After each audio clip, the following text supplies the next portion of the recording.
नमस्कार, 20 मिनट 20 खबरों में आप सभी दर्शकों का स्वागत है। इस बुलेटिन में हम आपको प्रदेश से लेकर देश के अलग अलग हिस्सों की खबरें दिखाएंगे।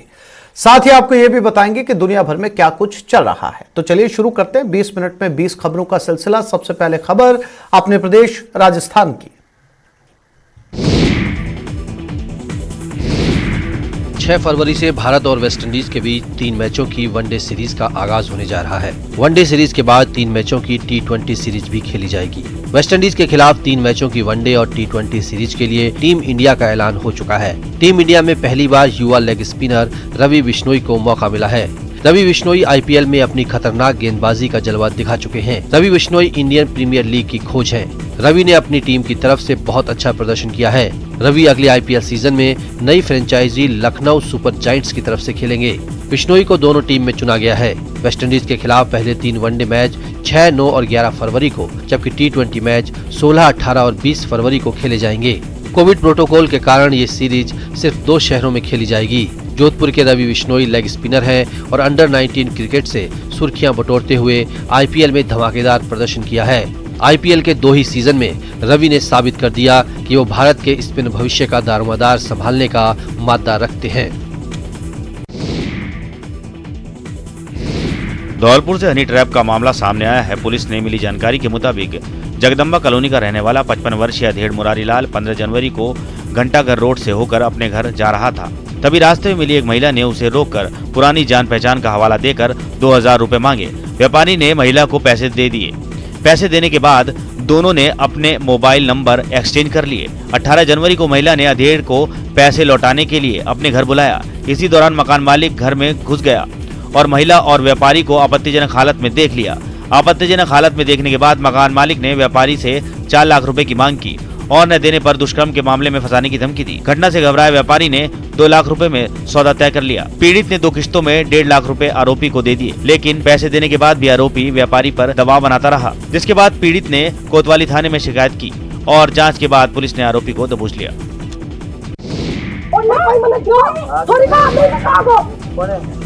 वक्त के साथ आवाज ऊंची होती जा रही है।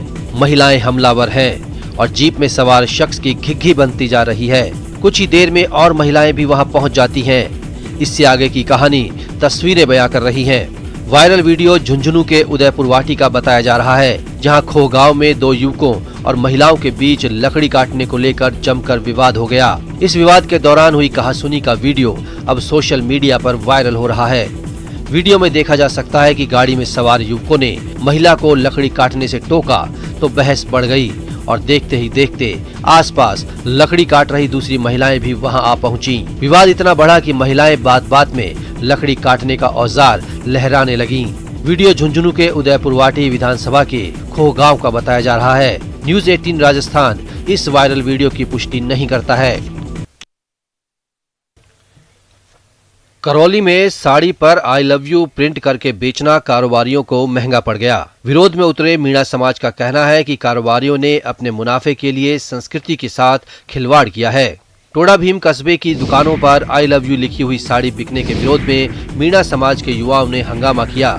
युवाओं ने विरोध प्रदर्शन भी किया। मीणा समाज के लोग बाजार पहुंचे और दुकानों में बिक रही साड़ियों पर नाराजगी जताई। समाज के प्रमुख लोगों ने बाजार बंद करवा दिए। बाद में दुकानदारों ने इस तरह की साड़ी नहीं बेचने का फैसला लिया। मीणा समाज के मुताबिक दुकानों पर बेची जा रही साड़ियों और स्थानीय ओढ़नी पर कशीदे के प्रिंट में आई लव यू लिखा हुआ था। इसके विरोध में बाजार बंद करवाकर प्रदर्शन किया गया। बाद में दुकानदारों ने इस तरह की साड़ी और महिलाओं की परंपरागत ओढ़नी नहीं बेचने का वादा किया।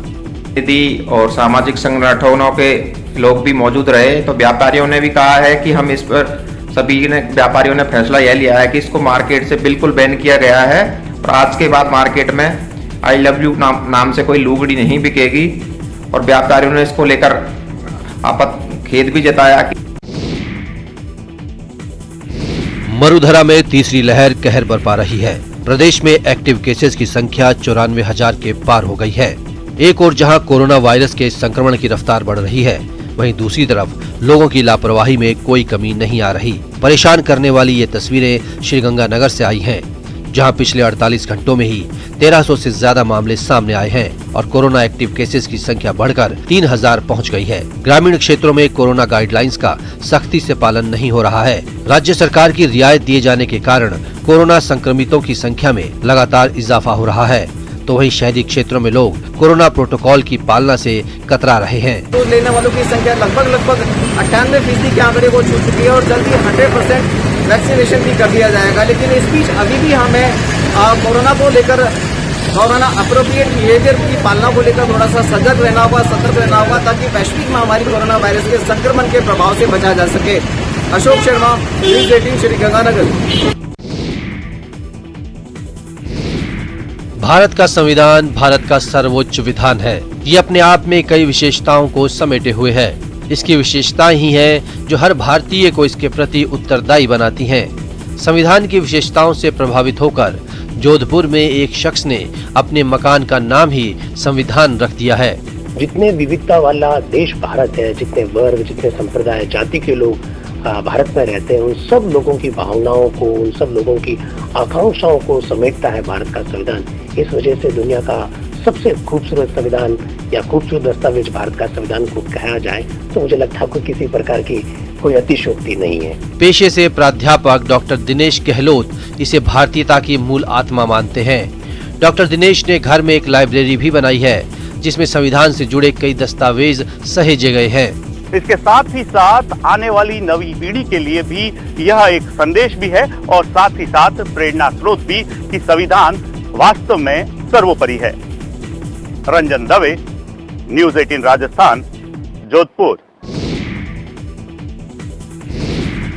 झुंझुनू का चिड़ावा शहर देश की इकलौती ऐसी जगह है जहां पर दिन में 2 समय न केवल राष्ट्रगान होता है बल्कि सुबह बिगुल की आवाज और राष्ट्रगान के साथ ध्वज को फहराया जाता है। वहीं शाम को बिगुल की आवाज के बीच ही राष्ट्रगान के साथ ध्वज को उतारा जाता है। 3 साल पहले 26 जनवरी 2019 से शुरू हुई यह परंपरा आज भी अनवरत जारी है, लेकिन अब चिड़ावा नगर पालिका ने इस परंपरा में 4 चांद लगा दिए हैं। 3 साल तक 25 फुट के पोल पर 4 बाई 6 फुट के साइज का तिरंगा फहराया जाता था, लेकिन अब नगर पालिका ने यहाँ पर 16 बाई 24 फुट की साइज का राष्ट्रीय ध्वज लगाया है। जी हाँ, चिड़ावा शहर में अब 101 फीट की ऊंचाई पर राष्ट्रीय ध्वज फहराएगा। शहर के विवेकानंद चौक पर श्री विवेकानंद मित्र परिषद के निवेदन पर राष्ट्रगान की परंपरा में योगदान देते हुए नगर पालिका ने ये पोल लगवाया है। इस पोल को लगवाने में करीब 5.5 लाख रुपए की लागत आई है। आसमान में उड़ान भरने को बेताब ये वो बेजुबान है जिन्हें इंसानों के शौक की कीमत जख्मी होकर चुकानी पड़ी थी, लेकिन पक्षी प्रेमियों ने इन्हें फिर से उड़ान भरने लायक बना दिया। हर साल उत्तरायण के दौरान उड़ाई जाने वाली रंग बिरंगी पतंगों का धारदार मांझा पक्षियों के लिए काल बनकर आता है। इन बेजुबानों के साथ भी यही हुआ था। पक्षी प्रेमियों ने इन घायल परिंदों का इलाज किया। इन परिंदों में बहुत से ऐसे भी थे जिनके पंख पूरी तरह से लहूलुहान हो चुके थे, कुछ के पैर कट गए थे। इनके जिंदा बचने की उम्मीदें बहुत कम थीं, लेकिन परिंदों की सेवा में जुटे युवाओं ने अलग अलग जगह पर इन परिंदों का पूरी मेहनत और लगन के साथ इलाज किया और नतीजा आपके सामने है। इन परिंदों में सबसे ज्यादा तादाद कबूतरों की थी। इसके साथ ही यहाँ तोते, टिठरी, कौवे, चील और उल्लू जैसे पक्षी भी जख्मी हुए थे। कई संगठनों ने राजधानी जयपुर में इन परिंदों को आसमान में खुली उड़ान भरने के लिए आजाद किया।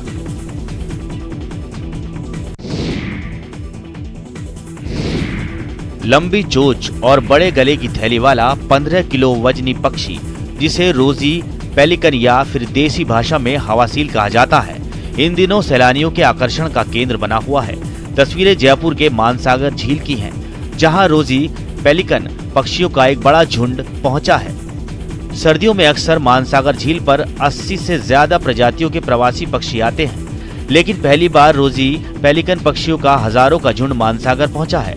इससे पहले ये खास पक्षी अधिकतम 50 तक की संख्या में ही मानसागर झील पर देखे गए थे, लेकिन आसमान में लंबी उड़ान भरने वाले सबसे भारी और विशाल पक्षियों में शुमार ये पक्षी इस बार गुलाबी नगरी पर खास से मेहरबान हुए हैं। इस खूबसूरत नजारे को देखने के लिए काफी तादाद में सैलानी उमड़ रहे हैं। मानसागर झील पर इन परिंदों को मछलियों की दावत उड़ाते देखा जा सकता है। रोजी पेलिकन धरती के सबसे बड़े समुद्री पक्षियों में से एक है।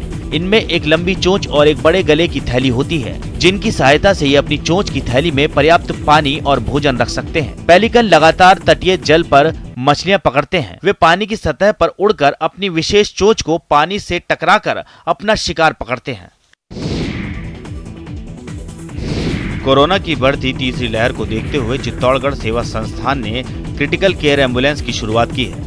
इस एम्बुलेंस में अत्याधुनिक मशीनों से जांच की जाएगी और फ्री मेडिसिन भी दी जाएगी। सांसद सीपी जोशी ने बताया कि इस एम्बुलेंस में सीबीसी की सभी जांचें की जाएंगी। एम्बुलेंस की लागत करीब 20 लाख रुपए है और इसमें 6 लाख रुपए की एडवांस टेक्नोलॉजी की मशीनें लगी हुई हैं। इस एम्बुलेंस से लोकसभा के सभी ग्रामीण क्षेत्रों में सेवाएं दी जाएंगी। जो लोग हॉस्पिटल तक नहीं पहुंच सकते, उन जरूरतमंदों के पास ये एम्बुलेंस पहुंचेगा। ये निश्चित रूप से हमारा दिवाली से पहले हर साल एक दिन पहले सब लोगों का गेट टुगेदर होता है और उन्हीं मित्रों ने इस प्रकार का सजेशन दिया। सारा संचालन वही लोग करते हैं, मैं तो खाली एक निमित्त मात्र हूँ। ये उन लोगों की प्रेरणा और उन लोगों के सहयोग से ही इस प्रकार का एक लक्ष्य लिया गया और उसको परिणति के रूप में आगे बढ़ा रहे हैं। सर, आगे क्या योजना है और किस तरह की सुविधाएं संस्थान के माध्यम से या आपके मित्रों के माध्यम से? देखिए, जैसे जैसे आप देखिए कि शुरुआत में खाली एक छोटा सा काम शुरू किया, आज एक जिसमें कुछ भामाशाहों का सहयोग भी हमें बड़ी उसमें मिल रहा है, तो उनके सहयोग से आने वाले समय में और चिकित्सा के क्षेत्र में और सुविधाएं बढ़ाएं, इस प्रकार का काम है। बाहर खड़ी कार पर जमी बर्फ, खेत में पड़ी बर्फ, लेकिन तस्वीरें न हिमाचल प्रदेश की हैं और न ही उत्तराखंड की, न ही ये तस्वीरें जम्मू कश्मीर की हैं। ये तस्वीरें राजसमंद से आई हैं। जी हाँ, राजस्थान में कश्मीर जैसा नजारा देखने को मिल रहा है। यकीन नहीं हो रहा ना, ये तस्वीरें उसी मरुधरा की हैं जहाँ धूप और रेत के अलावा कुछ नहीं पाया जाता। पर ये मौसम है जिसका मिजाज बदलता रहता है, लोगों को हैरान करता रहता है। राजसमंद जिले में शीतलहर का प्रकोप जारी है। सर्दी लगातार अपने तीखे तेवर दिखा रही है। आगे की कहानी तस्वीरें बयां कर रही हैं। खेतों में फसलों पर बर्फ जमने लगी है। कुंभलगढ़ और नाथद्वारा में मौसम ज्यादा सर्द रहा। घर और होटल के बाहर खड़ी कार और बाइक पर बर्फ जम गई। कड़ाके की सर्दी से लोग दिन चढ़ने तक घरों में ही रहते हैं। और अब देख लेते हैं कुछ दूसरे राज्यों की महत्वपूर्ण खबरें। यूपी के शाहजहांपुर में एक उम्मीदवार पीपीई किट पहनकर विधानसभा चुनाव के लिए पर्चा भरने पहुंचे। संयुक्त विकास पार्टी नाम के संगठन से उम्मीदवार वैद्यराज किशन शाहजहांपुर सदर सीट से लगातार 8 बार विधायक रह चुके बीजेपी उम्मीदवार सुरेश खन्ना के खिलाफ चुनावी मैदान में उतरे हैं, जिसके लिए वैद्यराज किशन पीपीई किट पहनकर नामांकन करवाने कलेक्ट्रेट पहुंचे। इस दौरान वो एक हाथ में बुखार मापने वाली छोटी मशीन जबकि दूसरे हाथ में सैनिटाइजर की शीशी पकड़े रहे। यही नहीं, उन्होंने कलेक्ट्रेट के बाहर ड्यूटी पर तैनात कर्मचारियों को बुखार मापने वाली छोटी मशीन की मदद से चेक किया और उनके हाथ भी सैनिटाइज की। उन्होंने पीपीई किट पहनकर नामांकन के लिए पहुँचने की वजह भी बताई। ये भी बचाना है और आप लोगों को भी बचाना इस वायरस से है और जनता को भी। पीपीई किट पहनकर पर्चा दाखिल करने पहुंचे वैद्यराज किशन ने गोरखपुर सीट से भी सीएम योगी आदित्यनाथ के खिलाफ चुनाव लड़ने की बात कही। मुंबई में महिलाओं की सुरक्षा के लिए निर्भया स्क्वाड को पुलिस का एक हिस्सा बना लिया गया। बताया गया कि निर्भया स्क्वाड शहर के उन इलाकों में गश्त लगाएगा जहां महिलाओं की सुरक्षा व्यवस्था पर कई बार सवाल उठते रहे हैं और इस स्क्वाड को मुंबई पुलिस में शामिल कराने के लिए राज्य के गृह मंत्री दिलीप वलसे पाटिल वहां पहुंचे। कई सारी गाड़ियां हैं जो खास निर्भया पथक के लिए बनाई गई है, इसका जो है वो इनॉग्रेशन किया है। इस मौके पर एक वीडियो भी जारी किया गया जिसके जरिए ये बताने की कोशिश की गई कि निर्भया स्क्वाड महिलाओं की सुरक्षा के लिए किस तरह काम करेगा। बताया गया कि निर्भया स्क्वाड के एक दस्ते में 5 पुलिसकर्मी रहेंगी जो महिलाओं की सुरक्षा के लिए काम करेंगी। इसके लिए महिलाओं को 103 हेल्पलाइन नंबर पर कॉल करना होगा। माँ, बेटी और बहनों के हेल्पलाइन 103 पर डायल करते ही निर्भया स्क्वाड उनकी सुरक्षा के लिए हमेशा रहेगी तैयार।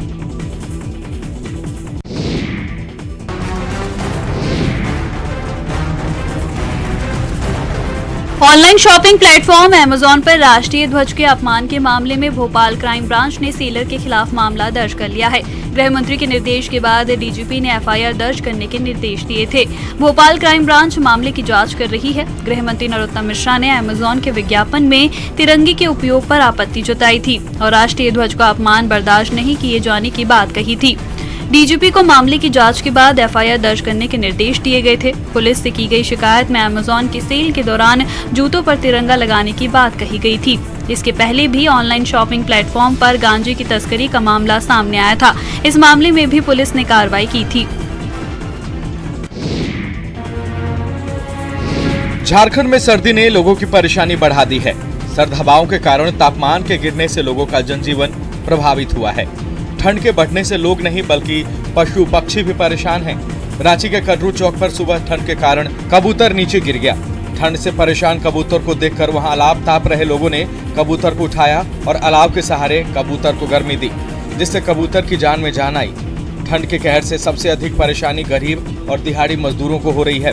तापमान गिरने के चलते मजदूर मजदूरी नहीं कर पा रहे हैं। अलाव की समुचित व्यवस्था नहीं होने के कारण मजदूर ठंड से बचने के लिए सरकार और प्रशासन से अलाव की व्यवस्था कराने की अपील कर रहे हैं, जिससे वो अपने आप को शीतलहर से सुरक्षित रख सकें। यहाँ काफ़ी ठंड है, हवा बहुत ज़्यादा चल रही है, लोगों को तकलीफ भी हो रही है। आप कुछ इंतजाम कर दीजिए ताकि आदमी के साथ साथ जानवर का भी सीधा हो जाए। अरे योगी योगी गूंज रहा भारत के कोने कोने से। लोकतंत्र के पर्व चुनाव में लोक कला की आवाज कभी कभी सत्ता को भारी पड़ने लगती है, लेकिन लोक कलाकार जनता की आवाज होते हैं, इसलिए उनकी आवाज की गूंज सत्ता के गलियारों की नींद उड़ा देती है। उत्तर प्रदेश में हो रहे विधानसभा चुनाव में लोकगीतों ने धमाल मचा रखा है। कई लोकगीत समस्याओं और मुद्दों को लेकर गाए जा रहे हैं, तो कई गीत राजनीतिक दलों के समर्थन में भी चुनाव प्रचार के रूप में इस्तेमाल हो रहे हैं। इस बीच बिहार की लोक गायिका नेहा सिंह राठौर का लोकगीत यूपी में काबा सुर्खियों में बना हुआ है। इस गीत के आने के बाद यूपी के लोक गीतकार भी अपने ही अंदाज में नेहा सिंह राठौर को जवाब दे रहे हैं और उन्हें अपने जवाबी गीतों के माध्यम से ये बताने की कोशिश कर रहे हैं कि यूपी में काबा। यूपी की कानून व्यवस्था, विकास योजनाओं से लेकर अयोध्या में भव्य राम मंदिर और काशी में बने भव्य कॉरिडोर तक का जिक्र इन लोक गीतों में किया गया है। जो कभी नहीं हुआ, अरे जो कभी नहीं हुआ वो हो रहा अब है। इसीलिए कहते हैं अरे यूपी में सब है।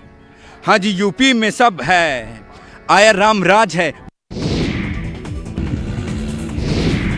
आसमान से गिरते बर्फ के फाहे और खुशी से चीखते चिल्लाते पर्यटक। तस्वीरें हिमाचल प्रदेश के धर्मशाला से आई हैं। पर्यटन नगरी धर्मशाला के अपर धर्मशाला में आसमान से गिरते बर्फ के बड़े बड़े फाहों के बीच पर्यटकों की संख्या में भी बेहद बढ़ोतरी हुई है और इसकी वजह भी थी। बर्फ के फाहे सैलानियों के लिए सपने से कम नहीं थे। आलम ये था कि बर्फ देखने को लालायित लोग अपने वाहन लेकर ग्लोबल सिटी, मैक्लोडगंज और नड्डी के लिए रवाना हो गए, लेकिन इंतजाम न होने के कारण स्थिति उस वक्त बदतर हो गई जब सड़क पर लंबा जाम लग गया। नड्डी में बनाई गई छोटी सी पार्किंग में वाहनों की संख्या इतनी ज्यादा हो गई कि दूसरे वाहन को वापस कैसे मोड़ा जाए और कैसे पार्क किया जाए, इसी में लोगों और वाहन चालकों को जद्दोजहद करनी पड़ी। काबिले गौर है कि पिछले कुछ दिनों से धर्मशाला में लगातार बारिश और ऊंचे पर्यटन क्षेत्रों में बर्फबारी हो रही है। ऐसे में यहाँ लगातार सैलानी उमड़ रहे हैं। बावजूद इसके पर्यटकों और उनके वाहनों के लिए इस क्षेत्र में प्रॉपर व्यवस्था नहीं की जा रही, जिसका खामियाजा पर्यटकों और स्थानीय लोगों को उठाना पड़ रहा है।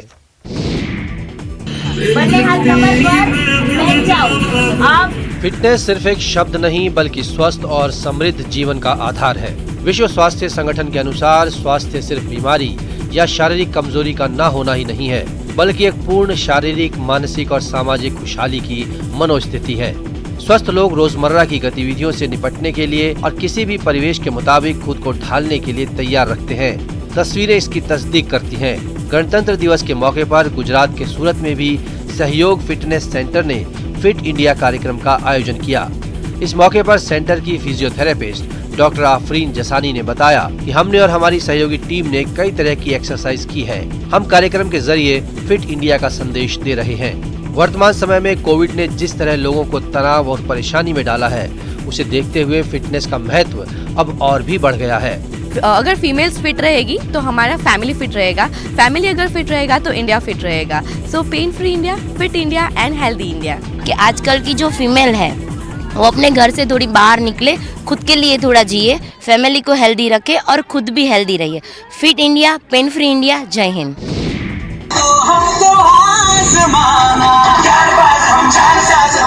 टीवी पर फैशन शो में हमने अक्सर अनुभवी मॉडल्स को ही रैंप पर अपना जलवा बिखेरते हुए देखा है। उनका अंदाज और स्टाइल सबसे जुदा होता है, लेकिन रैंप वॉक सिर्फ युवा ही करते हैं, ऐसा किसने कहा।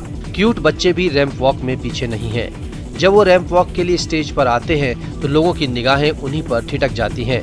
उनकी हर हरकतों को दर्शक बेहद गौर से देखना पसंद करते हैं और मौका जब खास हो तो कहना ही क्या, तस्वीरें इस बात की मुनादी कर रही हैं। गुजरात के वडोदरा में गणतंत्र दिवस पर बच्चों ने जय जवान जय किसान की थीम पर रैंप वॉक किया और स्टाइल और कॉन्फिडेंस से दर्शकों का दिल जीत लिया। आज जय जवान जय किसान के थीम पे कल जो 26 जनवरी है उसकी थीम पर हमने आज परफॉर्म किया है और एक फैशन शो ऑर्गेनाइज किया है। उसके ऊपर मैं कश्मीरी गर्ल बनी हूँ, झांसी की रानी बनी हूँ। और क्यों बनी हो, क्या किया आज आपने यहाँ पे? रैंप वॉक किया है। और अब देख लेते हैं कुछ अंतर्राष्ट्रीय महत्वपूर्ण खबरें।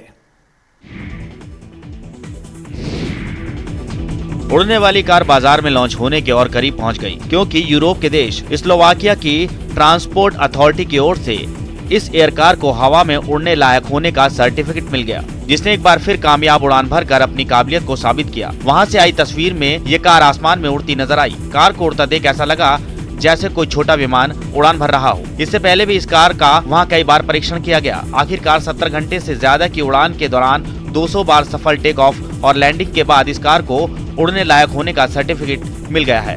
इस कार में ताकतवर इंजन के साथ एक प्रोपेलर और 2 पंख भी जुड़े हैं। ये पंख जरूरत के मुताबिक खोले या बंद किए जा सकते हैं। इन्हीं पंखों की मदद से ये कार आसमान में उड़ान भरती है। इसके अलावा इसे किसी आम कार की तरह सड़क पर भी चलाया जा सकता है। तो इस बुलेटिन में फिलहाल इतना ही। नमस्कार।